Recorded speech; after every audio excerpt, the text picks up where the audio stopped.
большинство людей знают, что вот боррелиоз, да, боррелиоз, клещ укусил, попал этот микроб, вот, и начинается болезнь Лайма или боррелиоз. Так вот, оказывается, что эти боррелии Un 54 izrādās, ka не šīs только borelijas вызывающие рост 54 veidi клещей по rodas ne щелкам, tikai да, no ērču kodiem, еще bet там arī от no грызунов. Ну, в общем, сейчас это не grauzējiem тема. un А суть в daudziem том, что dažādiem avotiem, bet tagad ne вот par to. эти Lieta ir боррелии, tāda, ka если šīs они есть в borelijas, организме, ja и tās ir atrodamas они organismā, выискивают места, tad tās где sameklē vietas, ниша, где очень мало kur кислорода, ir tāda vieta, kur ir ļoti maz или skābekļa, вообще отсутствует. Так vai вот, kur tā эти skābekļa vispār nav. Un tātad спецнящие, ceļi где ir мало сосудов tāda и очень-очень bieza мало vieta, кислорода. kur ir И они ļoti прекрасно там maz себя чувствуют asinsvadu un ļoti, ļoti и maz начинают размножаться и attiecīgi skābekļa. разрушать Un вот эти šie естественные mikrobi практически ļoti labi tur органы. jūtas un Причем, sāk понимаете, как iznīcināt mūsu ревматизм locītavas. и Jo, saprotiet, боррелия reumatisms оказывается. un borelīte, kā tas varētu būt saistīts, bet izrādās, ka Covid laikā kas notiek? Viennozīmīgi skābekļa deficīts. Skābekļa deficīts, tātad mūsu šūnām trūkst skābeklis, tās ir badā, un ja organismā šajā brīdī atrodas borelijas, tad tas iziet ārā no tām vietiņām, kur tās sēdēja un nevienam netraucēja, tās nāk ārā, meklē citas vietas un sāk tur, kur ir maz skābekļa, tur vairoties, un attiecīgi cilvēks pateica, ka es sāku birt. Kas sāka tas sāpēt, sākās tādas saslimšanas un daudz kas sāka man traucēt. Bet saprotiet, ne jau vienmēr tas viss ir diagnostējams. Gadās ādas saslimšanas, tad mēs ejam pie dermatologa, vai ne? Bet smagākā forma ir neiroborelioze, bet tagad ne par to. Par ko tieši es vēlos pateikt? Svarīgi ir, lai šūnas elpo, par ko mēs šodien runājam, kas tātad bojā tās šūnas. Tātad, kas šīs borelijas nogalina? Nogalina skābeklis. Un, attiecīgi, ja mums ir vairāk skābekļa, tad cilvēkam borelijas vairs netraucē. Un šeit mums tātad ir tas piemērs par to šūnu elpošanu. Skatāmies tālāk. Tātad šeit mums ir dzimuma atšķirības, anatomija, balss un ietekme uz cilvēkiem. Šeit ir ļoti tādiem patīkamiem piemēriem, pēc nepatīkamiem piemēriem par boreliozi, par saslimšanām. Tātad bērni. Ir divi veidi, kā mēs elpojam, to visi zina. Ārējā elpošana, mēs par ārējo elpošanu šobrīd runājam. Tātad krūts elpošana, kad mēs runājam, elpojam ar krūškurvi, ar mūsu muskuļiem, kas ir piestiprināti krūškurvim, un vēdera elpošana. Tas ir cits elpošanas veids, kas notiek pateicoties presas muskuļiem, vēderam un tātad arī diafragmas dalībai. Par diafragmu vispār atsevišķi stāsts. Tā ir tāda baterija, kas ir uzskatāmā arī par mūsu enerģijas avotu. No kā tas ir atkarīgs? Mēs visi varam elpot gan ar krūškurvi, gan ar vēderu, bet no kā tas viss ir atkarīgs un ar ko mēs te varam sastaisīt to dzimumu atšķirību? Tātad cilvēka dzimums. Vīriešiem lielākoties viņi elpo ar krūškurvi, bet sievietes lielākoties, nē, atvainojiet, otrādi, vīrieši elpo ar vēderu, bet sievietes ar krūškurvi. Kāpēc tas tā ir? Tas atšķirības jau rodas bērnu vecumā, 5, 6, 7 gadu vecumā. Kāpēc? Tāpēc, ka meitene, kad izaug, viņa taču vēlāk būs sieviete, viņa būs stāvoklī, bērniņš ieņems visu vietu puncītī, un jau sākoties jau no dzimšanas, no piedzimšanas, 5, 6, 7 gadu vecumā meitenes sāk elpot ar krūškurvi, bet vīrieši, puiši, viņiem tā vēdera elpošana šajā vecumā jau veidojas. No kā vēl tas ir atkarīgs? Atkarīgs, protams, arī no profesijas. Ir tādas profesijas, kur mācās elpot. Kam no bērnības mācīja, kā elpot? Vienkārši elpojam un elpojam. Tas arī viss, vai ne? Ja mēs runājam par fizisko slodzi, protams, mēs tur arī pieslēdzam to elpošanu. Nav svarīgi, kā tu elpo, tur elpos ar visu ko. Piemēram, dziedātāji, peldētāji. Ar ko viņi elpo? Ja viņiem ir tā krūšu elpošana, tad viņi mācās, kādā veidā elpot. Dziedātāji noteikti. Tātad jāiemācās elpot ar diafragmu. Tātad tā vēdera elpošana. Kāpēc? Jo tas ietekmēs balsi. Bet balss, kas arī šeit ir interesanti no bērnības, tas viss ir par elpošanu. Tas ir viss par to, kāds kābeklis ienāks mūsu organismā, kā palīdzēs mūsu imūnsistēmai. Tātad, ja ir vēdera elpošana, mēs izmantojam diafragmu, tad gaisa stabs mums kļūst par tādu kā balstu, un balss ir zemāka, pārliecinātāka un skaļāka. Tātad arī tāpēc TV raidījumu vadītāji, dziedātāji, viņi vienkārši mācās, tie, kas neprot, iemācās šādu elpošanas veidu, to var apgūt. Bet kāpēc mēs ar tādām zemākām balsīm tos cilvēkus mēs varam ilgāk klausīties? Tās balsis mums ir kā apburi. Kāpēc? Tāpēc, ka tajā brīdī, kad mēs vēl bijām mammai pucītī, 5. nedēļā tam embrionam sākas attīstīties un veidoties dzirde. Un kā mēs tur, kad mēs tur esam dziļi, dziļi vēderiņā iekšā, kā mēs to visu dzirdu, kamēr bērniņš attīstās? Viņš dzird zemās vibrācijas, tāpēc mums tā zema balss ir apburoša. Un tie, kas strādā ar cilvēkiem, tie, kas vēlas, lai viņos ieklausās un arī, lai veselība ir labāka, tad ir vērts iepazīties un iemācīties šādā veidā elpot. Redziet, tas viss ir saistīts ar veselību un ar imunitāti. Nu, tā tad sākam. Zarnas un imunitāte, teiksim, tāds pirmais tā kā posms. Mūsu zarnas ir 80% no imunitātes. Mēs par to runājam, vai ne? Tur ir arī tā limfātiskā sistēma, ir mikrobiomi un viss. Ja mēs runājam par mikrobiomu, tā ir tāda tā kā sadraudzība, 500 dažādiem baktēriju veidiem. Tās ir baktērijas, vīrusi, sēnītes un parazīti, tur viss iekšā ir. Bet tikmēr, kamēr tas viss mums nav ienācis iekšā šūnās, tas ir attiecināms uz to ārējo elpošanu. Vai pat drīzāk tā vēl pat nav elpošana, tas ir vienkārši tā kā tranzītā, kā tas ienāca iekšā, tā tas var arī tikt ārā.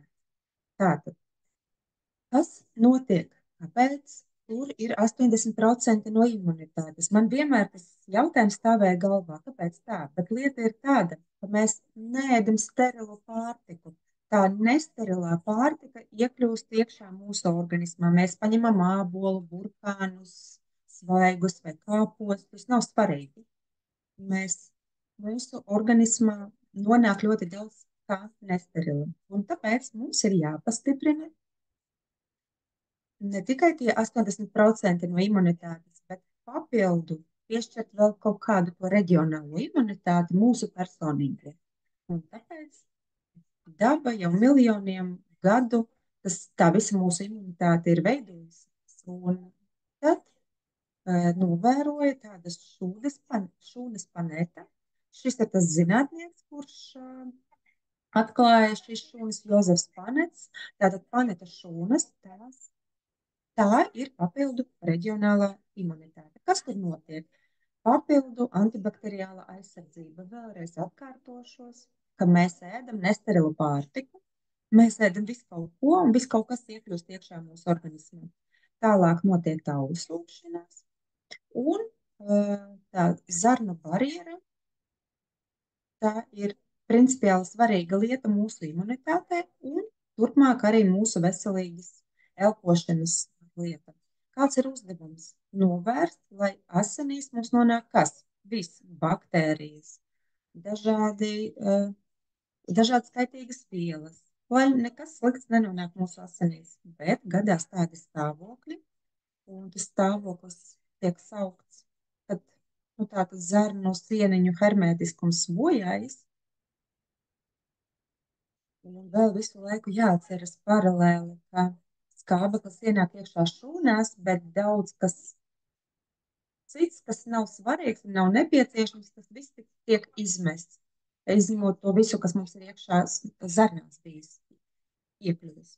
Un ir tāds stāvoklis, tāds tā kā tekoša, tekoša zarnu sindroms. Tātad, kad šī sieniņa ir bojāta un kas tā tik notiek, notiek tas, ka asinīs iekšā iekļūst daudz kas slikts. Tātad gan baktērijas, gan sēnītes, gan viss kaut kas, un tā gāžu apmaiņa notiek, bet jūs zināt, ka zarnās mums akumulējas gāzes, kurām ir jāiziet ārā, vai iziet gāzes ārā? Jā, nāk ārā. Nepārāk patīkams stāsts, bet kas būtu jāzina? Ja tas, kas mums nāk ārā no zarnām bez smaržas, uzmanīgi bez smaržas, tas nozīmē, ka zarnas jau ir izlaidušas sēnītes, baktērijas, kuras ir iekļuvušas asinīs. Tāds neliels atklājums. Tātad tas būs tās šūnas, kuras arī kaut kādā veidā būs arī jātīra. Kas nākamais? Tātad tālāk asinis ar to visu, kas ir nokļuvis no zarnām, un tālāk mums asinis izdala visu to pozitīvo un paņem visu arī slikto no visām šūnām un pilnīgi visu no vielmaiņas procesiem, kas notiek, un tam visam kaut kur jānokļūst un kaut kur jātīrās. Tas filtrs ir aknes. Mēs zinām, ka tur notiek detoksikācija, par to ir ļoti daudzas plašas tēmas, ka ir jābūt detoksam, ka jātīra aknes, par to tiešām daudz tiek runāts. Un tur ir sava reģionālā imunitāte un daba ir iedevusi savu stiprinājumu. Tas ir tādas šūnas, kuras tiek sauktas par kupara šūnām. Tas ir papildus priekš attīrīšanas, lai pastiprinātu mūsu imunitāti. Ko patīkamu tagad dzirdēs Latvijas iedzīvotāji? Tātad šīs te Karls Vilhelms fon Kupers, viņš ir piedzimis Polijā. Viņš ir piedzimis Kurzemē, kas ir šīs dienas attiecīgi Latvija, un es ceru, ka jums tas ir patīkami un jums ir ar ko, par ko būt priecīgiem. Iespējams, kādam tas būs jaunums. Ko tātad šīs kupera šūnas dara organismā? Aknās. Tās atrodas iekšā aknās, un tātad asinsvadu sieniņās tās tur sēž un dara ko tādu ļoti labu. Tās ņem nost no asinīm, no asinsvadiem tos mikroorganismus, kurus zarnas ir izlaidušas cauri, tos toksīnus, kur mums vēl pa ceļam, protams, arī katra šūna visu kaut ko izmet. Un tie imūnie kompleksi, par kuriem mēs runājām pirms mēneša, cik ļoti kaitnieciskas lietas šie kompleksi izdara priekš mūsu organismu, un tie atmirušās eritrocītu šūniņas, kuras novada arī šīs te gāzes, kur attīra tās šūnas no gāzēm. Un kādas atšķaidītas gāzes? Tas ir amiaks, kas ir ļoti toksisks. Un tās ir citu gāžu molekulas, formaldehīds, piemēram, un citas gāzes. Un tur notiek ļoti liels darbs, un tāpēc papildu ir jābūt aizsardzībai. Tātad tai reģionālajai imunitātei jātiek stiprinātai. Ko vēlos pateikt? Kaut kā tā interesanti ir noticis dabā, ja ir kaut kāds mikrobs, kaut kāds toksīns, kaut kas, kas mums ar jums kaitē, tas nozīmē, ka kaut kur ir kaut kāds augs, iespējams kaut kur citur, kas aug, bet pats par sevi fakts. Tā nosaukums ir Ropne, tātad tas ir tas augs, ko mēs redzam attēlā. Tā ir piederība kaut kam, kādam orgānam, kaut kādām šūnām, kas automātiski darbojas noteiktā virzienā. Īsāk sakot, ja šis augs kaut kādā apstrādātā veidā, kā kapsulas vai tabletes nokļūst mūsu organismā, tad citoplazma, šī auga šūnu citoplazma, iekļūst tieši tur, kur nepieciešams. Un tā ir pilnīgi kā iedzimta, iekļūst iekšā kāda orgāna šūnās un palīdz vēl iegūt papildu imunitāti. Un šis augs aknām ir ļoti ieteicams. Domāju, ka ļoti daudzi zina šo augu. Tas tā kā iesūcas, ienāk iekšā šūnā un pilnīgi kā putekļu sūcējs visu no turienes lieko paņem nost. Un ceru, ka jūs saprotat, ka mums ir no kurienes smelties palīdzību. Tātad tālāk, nieres. Asinis tālāk tek, tās mums iedod skābekli, un visu laiku notiek nerimstošs process, un mums ir nākamais filtrs, mūsu nieres, kas notiek tur. Tur tālāk notiek asins attīrīšana. Nieres filtrē urīnu. No kā? No asinīm tas viss notiek. Un pirmām kārtām amiets, tātad, kuru mums šūnas ir atdevušas, un ar ko mums iespējams aknes nav paspējušas līdz galam attīrīt. Un, ja tas nepietiekošā līmenī viss notiks, ja tas filtrs nestrādās pietiekami labi, tad cilvēks smaržos pēc urīna. Tā ir tā amieka smarža. Tā ir tā urīna smaka. Un tad tā šūnu elpošana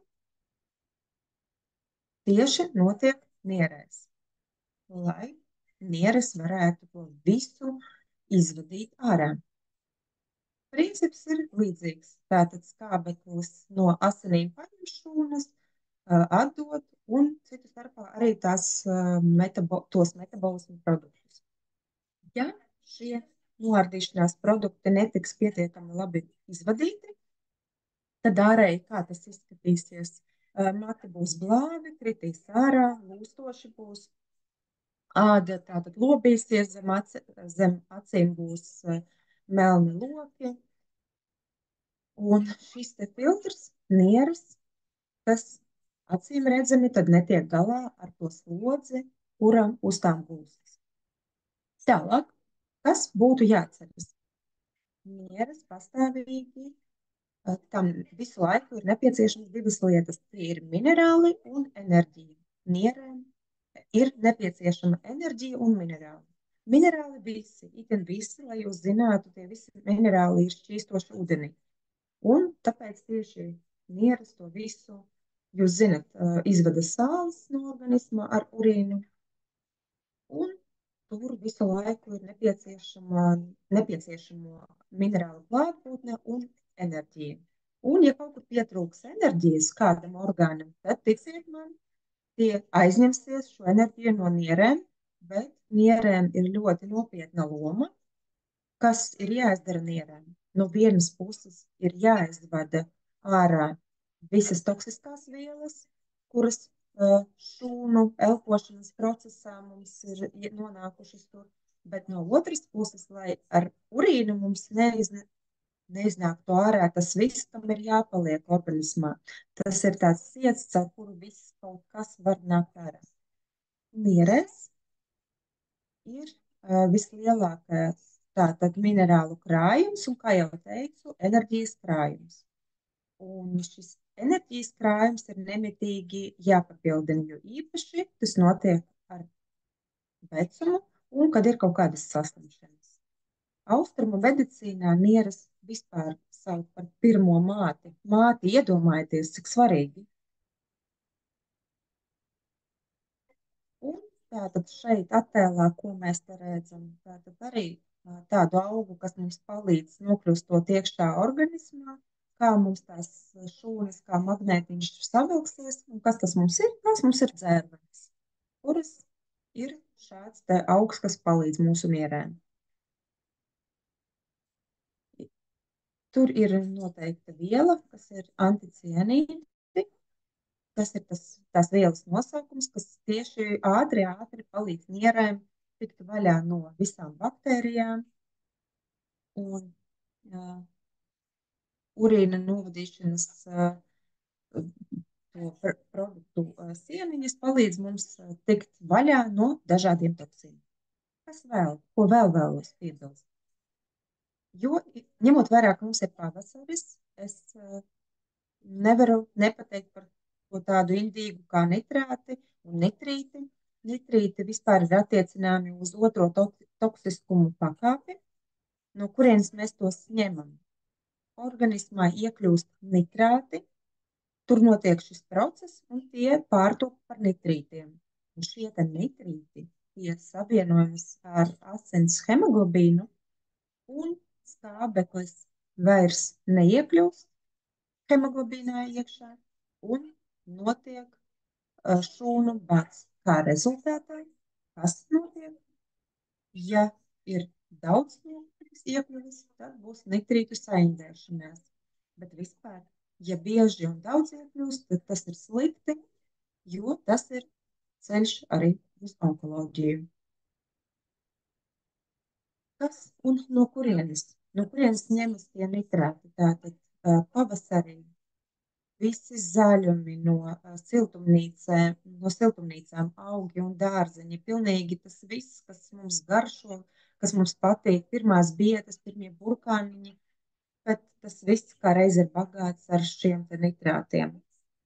Gaļas produkti satur arī, un tad jāskatās tāds apzīmējums E250. E250 ir nitrāti. Tātad reģionālā imunitāte. Kāda tā ir? Ir palīdzība? Jā. Tas ir paredzēts. Daba to paredzēja.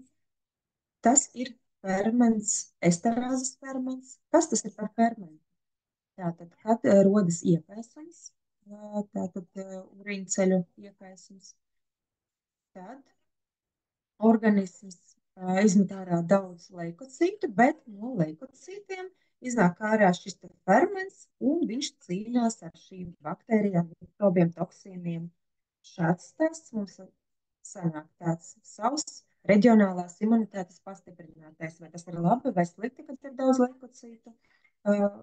Tātad urīnā tas viss ir jāskaidro, un tad mums ir jāpārbauda, cik daudz mums ir to nitrītu. Tur vispār nevajadzētu. Tālāk, plaušas. Ar tām viss ir skaidrs, ne? Plaušas ir plaušas.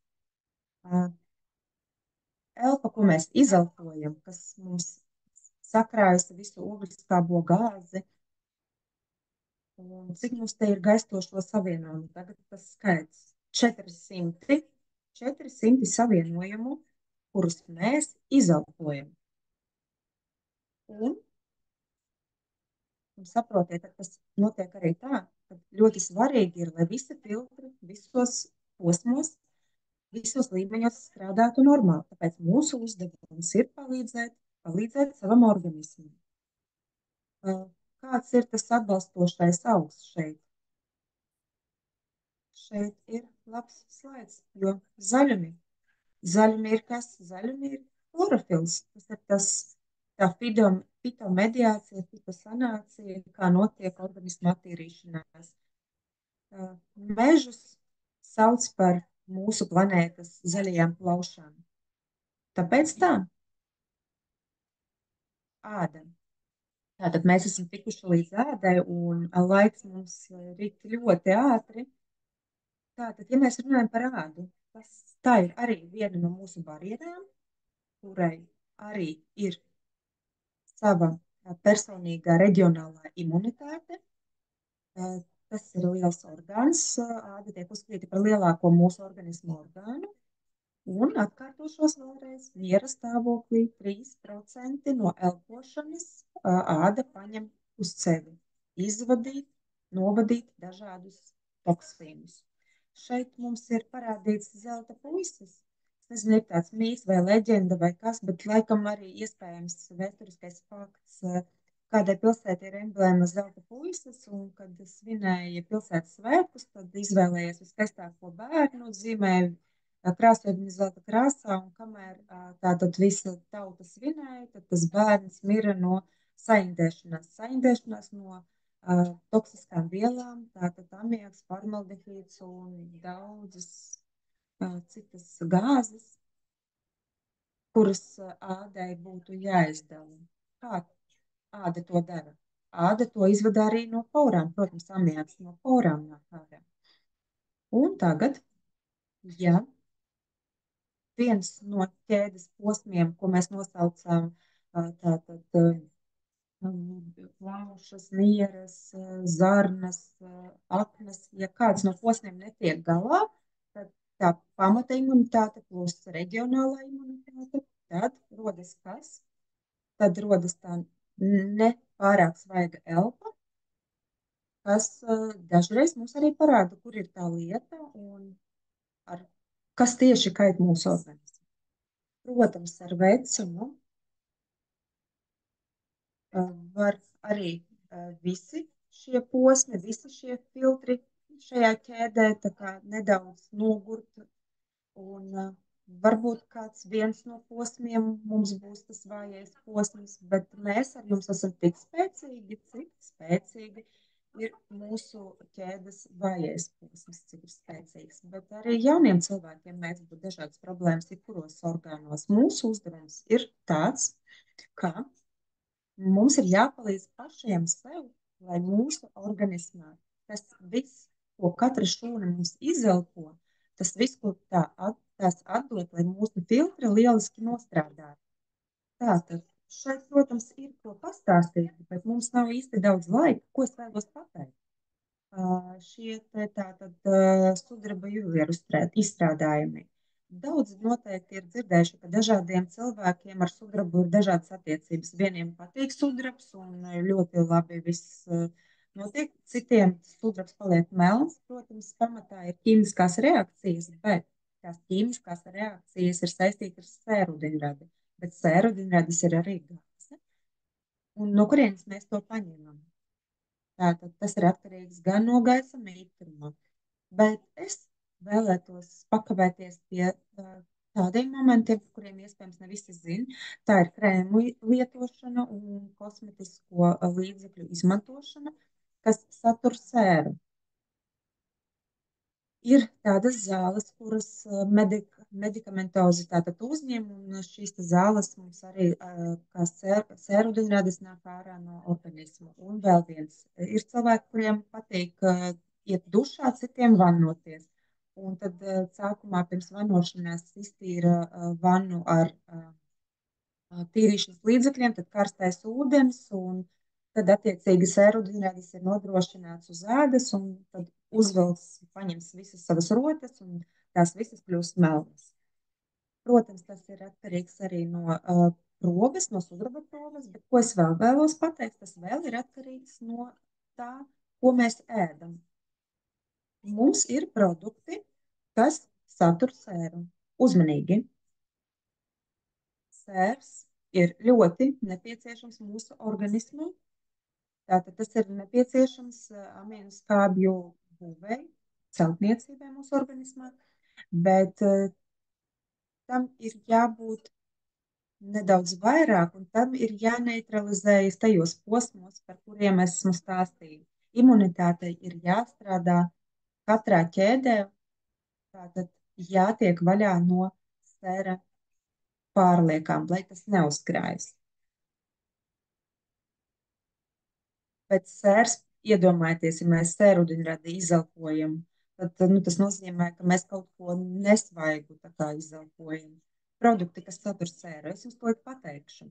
Un ja jūs kādu no šiem produktiem biežāk vai vairāk ēdat, un ir problēma, piemēram, ar to pašu sudrabu, kas ir tāds rādītājs, tad iedomājieties, kuram no jūsu organismu filtriem būtu jāsniedz atbalsts. Un vēl es šodien esmu atlasījusi, jo saprotu, kā tie sastāvi iedarbojas.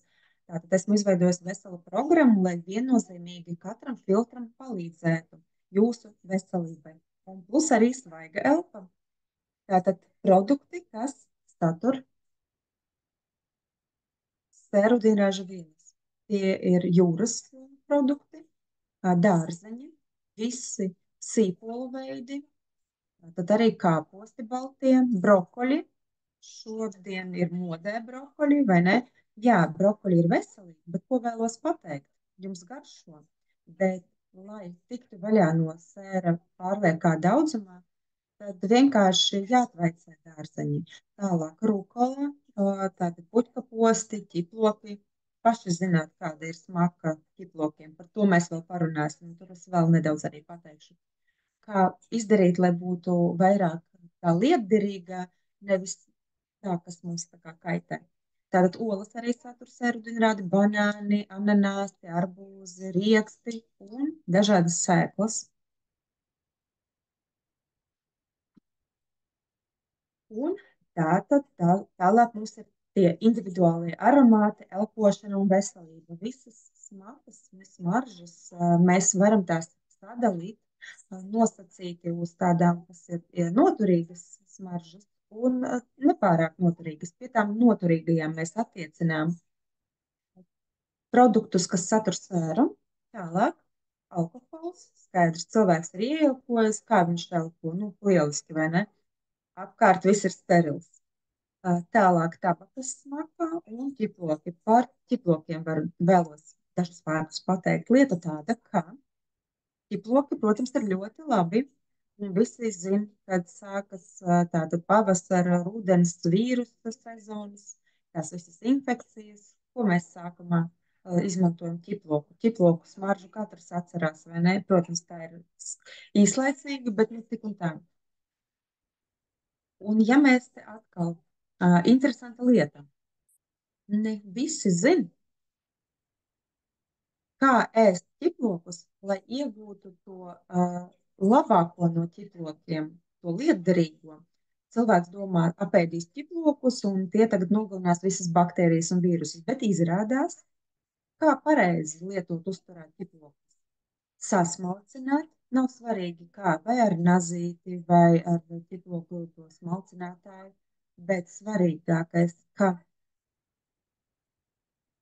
tie ķiploki nav uzreiz kaut kur jāpievieno, bet tiem vienkārši jāsaskaras ar gaisu 10-15 minūtes, un kad tie ķiploki tā nostāv, tur izveidojas tāds ferments, mirozināde, kas šis te ferments tieši novadīs to ķiploka saturu, iedarbosies pret sklerozi. Tas nav tā, ka jūs vienkārši ēdat un viss. Ja jūs vienkārši apēdat, tad būs tikai smaka. Bet, ja jūs pareizi tos ķiplokus apstrādāsiet, tad būs arī antibakteriāla iedarbība. Un ir ļoti labi, vai ne, kad mēs to zinām. Kas vēl? Ja daudz un ilgi ēst ķiplokus, smieklīgi gan pateikt, bet ķiploki samazina, pasliktina atmiņu. Tie veci cilvēki, kas savas dzīves laikā ir daudz ēduši ķiplokus, viņiem sākas problēmas ar atmiņu. Es arī daudziem saviem pacientiem pajautāju, vai garšo ķiploki, ja ir problēmas ar atmiņu, un cilvēki bieži atbild tieši, ka jā, ļoti garšo. Bet, ja mēs runājam par tādām pastāvīgām smakām un smaržām, tas viss mums norāda uz problēmām, uz slimībām. Es daudz nestāstīšu, bet medicīnas darbinieki zinās, kādas smakas, kādas smaržas norāda uz to, kurās vietās un kādas izmaiņas nopietnas mums ir notikušas. Tas ir medicīnisks jautājums. Tātad pastiprinam mūsu imunās aizsardzības kapacitāti. Tas viss, ko mēs ēdam, tas vai nu pastiprina, vai nu novājina mūsu imunitāti, tātad mūsu imūnās spējas. Principā mēs tā kā no dabas mēdzam ēst visu, jo mūsu organisms ir pieredzis miljoniem gadu garumā iegūt no jebkādas pārtikas barības vielas un enerģiju. Bet lai mēs iegūtu tātad enerģiju, šo te degvielu, ko mēs ēdam, lai tam visam ir jābūt kvalitatīvam. Es domāju, ka jūs visi saprotat, par ko mēs runājam. Piemēram, arī par tiem nitrātiem, kas vēlāk pārtūk par nitrītiem. Par ko mēs nedrīkstam vēl aizmirst. Ir tāda parastā ēšana, ir arī tāda medicīnas joma imunoloģiskā dietoloģija, kas ir saistīts ar specifisku fermentu izstrādi. Zinātnē attīstās, bet diemžēl gadās tā, ka ir tās galējības. Kas man nepatīk un ko es nesaprotu, rodas kaut kāda moda. Es vienmēr mēdzu teikt, ka moda ir par visu pasaulē. Kaut kur kaut kas ir izskanējis un radās moda, marketologi tur attīstīs visu kaut ko un notiek sekojošais. Saprotiet, no vienas puses uzturu speciālisti, kurus es ļoti cienu, kuriem ir plašas zināšanas, kuras viņiem dod ļoti daudz ko, bet tur ir lieta par to personificēta pieeja. Tātad katram individuāla pieeja no vienas puses, bet no otras puses, saprotiet, it kā visiem noņemam nos piena produktus, noņemam nos glutēnu, viss. Pat nevēlos turpināt.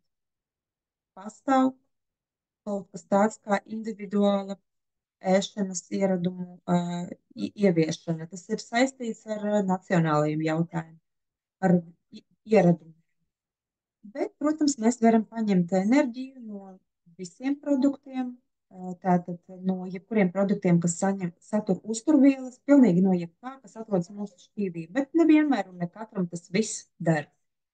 Tātad uzturu ķēdes beigās, ja ir sliktas vielas, rindas, toksīni un tā tālāk, tad veselā ķermenī, veselā miesā jānotiek tai neutralizācijai un visu to slikto organismu nogalināšana un izvadīšana no organisma, un ar ko mēs varam palīdzēt?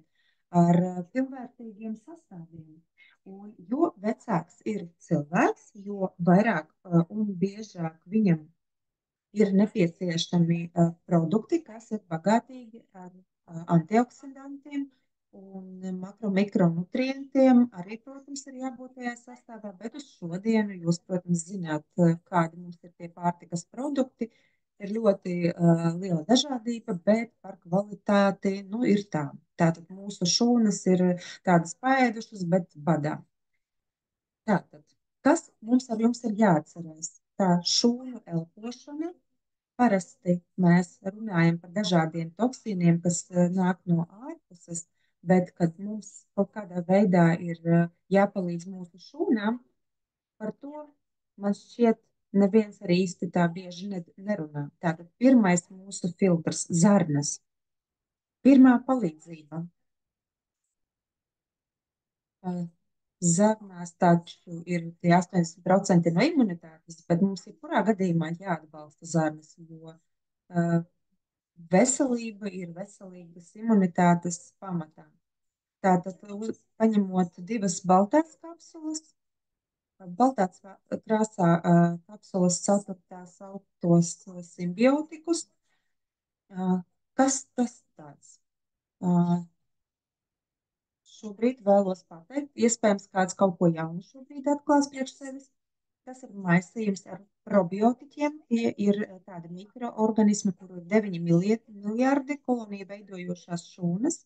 Ir precīzi zināms skaidrs. Un prebiotiķi, kas ir prebiotiķi, tā ir tā barība, kas ir nepieciešama šīm te probiotikām šajā te kapsulā. Bet zaļā krāsā kapsula, tie ir postbiotiķi, tā ir tāda eļļaina skābe, kas ir nepieciešama kā barojošā vide, kas ir līdzīga tai mūsu zarnu florai, mūsu zarnās, un tāpēc divas kapsulas mēs uzņemam kopā. Jūs droši vien arī zināt, kas tātad attiecas uz bērniem, kā viņiem rekomendē, iesaka balto jā, bet zaļo nē. Bet kāpēc? Tāpēc, ka bērniem vēl nav izveidojusies sava zarnu mikroflora, saprotat? Bet šī tātad eļļainā skābe ir nepieciešama tātad zarnu mikrofloras barošana, bet tajā baltajā kapsulā arī ir tā pārtika barošana. Bet kam? Priekš probiotiķi, kas atrodas šajā te kapsulā. Es ceru, ka man ir sanācis kaut kādā veidā to visu paskaidrot. Un tas viss sastāvs palīdz tātad apturēt zarnu novecošanos. Zarnām ir savs vecums. Tātad šeit ir tāds anti-age efekts, kāpēc gan nē, tas ir jāizmanto. Šodien ļoti, ļoti daudziem ir imunitātes konflikts. Kam? Tātad, kas tur ir konfliktā? Tātad sava mikroflora ir konfliktā ar to visu, kas nonāk no asinīm. Un tātad viss liekais, ienākot mūsu organismā ar asinīm, tieši var traucēt mūsu zarnām. Un, lai izveidotu tieši to aizsargslāni un pasargātu mūsu zarnas, tāpēc mēs izmantojam šo te līdzekli. Nevaru nepateikt par to, ka pēdējo 20-30 gadu gaitā mūsu ķermeņa temperatūra ir sākusi kristies. Mēs tā kā sākām kļūt augstāki un par tām normām. Jūs zināt, ka normas ir izdomājuši cilvēki. Un šobrīd 36,1 grādi pēc Celsija tiek uzskatīts par normu cilvēkam. Un runa ir tāda, ka zarnu mikroflora mūs apsilda, bet mēs sākām kļūt augstāki. Un es jau vairāk kārt esmu saskārusies ar to, ka cilvēki saka, ka man visu laiku ir augsti, un man temperatūra ir 36,1, 36,2, 36,3, vai tas ir labi vai slikti, kur ir problēma? Es domāju, ka atbildi jūs jau esat sapratuši. Redzat, šeit jums tā šķiet, bet tas viss arī ir tā mūsu šūnu elpošana tālāk. Tātad zarnām palīdzējām, tālāk mums ir aknas. Aknas ir mūsu ilgmūžības orgāns, kam ir ļoti tāds komplicēts sastāvs. Tas ir imunomodulators un svarīgākais palīgs aknām un elpošanas sistēmai. Tas der gan šūnu elpošanai un palīdz mums ļoti spēcīgs antioksidants, un tas ir gan asins, gan limfas satīrītais, palīdz noņemt fizisko un emocionālo slodzi, emocionālo nogurumu, kas pieaug mūsdienās. Bet kāpēc? Tāpēc, ka katra šūniņa atgādina to 101. reizi, ka katra šūniņa mums izdala ogliskābo gāzi un to visu, no kā šūna vēlas tikt vaļā. Tālāk, proselekt. Tātad arī urīnceļu un urīnceļu atbalsts un endokrīnās sistēmas atbalsts un tādas vielas kā cinks. Visi zina, cik svarīgs tas ir imunitātei. Proselekts satur daudz cinka. Interferons. Atkal interferons ir saistīts ar vārdu imunitāti, vai ne? Un tā degviela priekšā tēv, tātad arī to mēs atbalstām. Otram mūsu filtram atbalstam. Fizīzija Q10 tālāk komplekss. Principā Q10 ir vitamīniem līdzīga viela. Tā ir dzīva enerģija katrā šūniņā. Katrā šūniņā tai ir jābūt spēcīgai, lai paņemtu to skābekli un izgrūstu to visu lieko no sevis. Tālāk. Resveratols, kas ir tajā sastāvā, tas ir antioksidants. Tas ir tas, kādā stāvoklī ir jūsu āda. Tā ir jūsu ādas mitrināšana, tas piedalās kolagēna sintēzē, tā ir enerģija. Ar vecumu mums tās enerģijas ir vien mazāk un mazāk. Pašā sākumā es jums piedāvāju to testu pārbaudīt savas elektrostancijas, savas enerģijas avotus par to elpošanu, bet mēs bez enerģijas nekādīgi nevaram tikt galā. Izī-L-arginīns. Alergenīna komplekss. Paldies!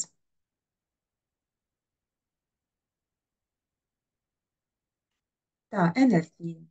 Atkal mēs runājam par enerģiju. Tātad nieru enerģija. Priekš nierēm mums ir vajadzīgs daudz enerģijas.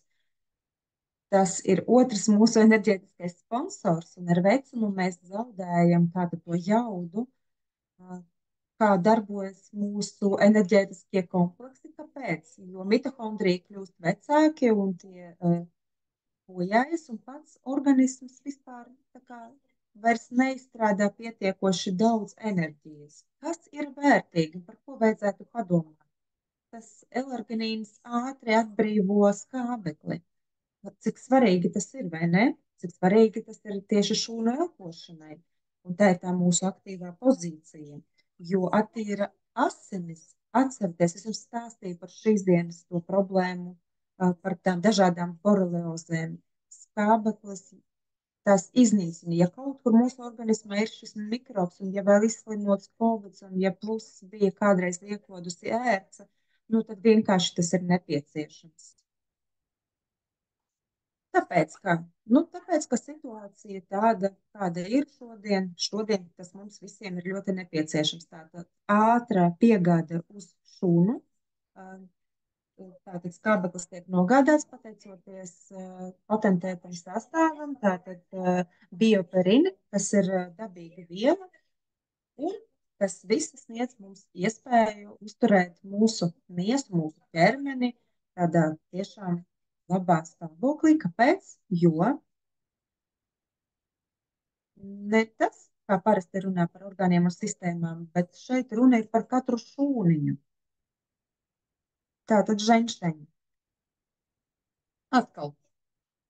Enerģija mūsu nierēm ir nepieciešama, visai imūnai sistēmai enerģija ir nepieciešama. Tas ir jaudīgs antioksidants, kas sniedz arī atjauninošu iedarbību. Tas ir enerģētiski jaudīgs. Un mums ir vairāki enerģijas veidi mūsu organismā. Un šeit visi tie veidi ir tātad fiziska enerģija, seksuālā enerģija un arī smadziņu enerģija. Un arī ļoti jaudīgs antioksidants visu orgānu atbalstam. Tātad savā sastāvā. Un sastāvā ir šeit 3 veidi, dažādi veidi ženšeņa. Tātad Korejas, amerikāņu un ķīniešu vai Sibīrijas ženšeņas. Šeit ir vēl arī diezgan daudz B grupas vitamīni, kas ir enerģētiķi, un B6 piedalās tātad 150 dažādu ķīmisko reakciju palaišanā. 2014. gadā oficiāli apstiprināja, ka ženšeņu sastāvs tātad novērš artēriju kalcinēšanas, bet artērijas ir ļoti nopietna tātad lieta, kas novada mūsu asinis. Mēs tuvojamies beigām.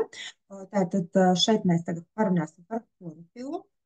Atceraties, ja to attēlu, kur ir plaušas un tās visas laupiņas. Tātad, ko autogēnis ir pateicis šajā sakarā? Ja skābeklis un enerģija plūst brīvi, tad laba profilakse onkoloģijai, bet šodien mūsdienās onkoloģija mums izskan arvien biežāk un biežāk. Tātad klorofila sastāvā priekš plaušām, priekš ādas, kas mums arī ir elpošanas orgāns un nodrošinās svaigu elpošanu, un visām gļotādām. Tātad tā ir fitosanācija, fitoremediācija, tas ir dabas enerģijas avots, tā ir detoksikācija, palīdz mums arī veikt drenāžas procesu.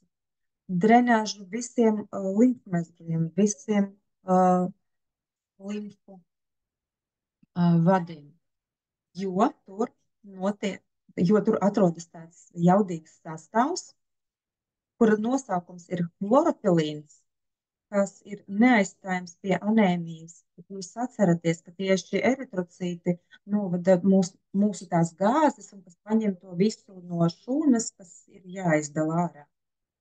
Bet lieta te ir tāda, ka hemoglobīns, par kuru mēs ļoti labi zinām, parasti tātad to hemoglobīnu mēs ņemam no dzelzīm, bet izņemot to divalento dzelzi, mēs varam lietot dažādā veidā, bet hemoglobīnam tas nevienmēr palīdz, bet mums vēl ir jābūt varam, lai ir sastāvā, un tikai tad būs normāls hemoglobīna sastāvs. Un tieši tas klorofilīns piešķirs mums šo iespēju, un kā rezultātā tātad chlorofila uzņemšana mums palīdz sajust ātri to enerģiju un arī cīnās ar borelijām, par kurām šodien jau esmu stāstījusi. Lūk, Un tas ir pilnīgi viss komplekss, par kuru mēs šodien esam runājuši. Katrs no tiem iedarbojas šaurāk savā posmā, uz savu imunitātes ķēdi, bet viss kopā tas izdara ko tādu, kad mūsu veselība, mūsu imunitāte ir lieliska, mums ir tīra elpa, mūsu informācija ir atrodama visur, tātad tie ir oficiāli avoti, oficiālas interneta saites, tātad 21. gadsimtā tas viss nav problēma, informācija ir pieejama, un liels paldies visiem, kas šodien līdz galam noklausījās mūsu lekciju. Tā ir liela pacietība, un es ceru, ka katrs no priekš sevis kaut ko jaunu ir uzzinājis. Paldies Jeļenai, Natālijai un Aleksiem par tehnisko atbalstu, un Tūcei Natālijai arī paldies.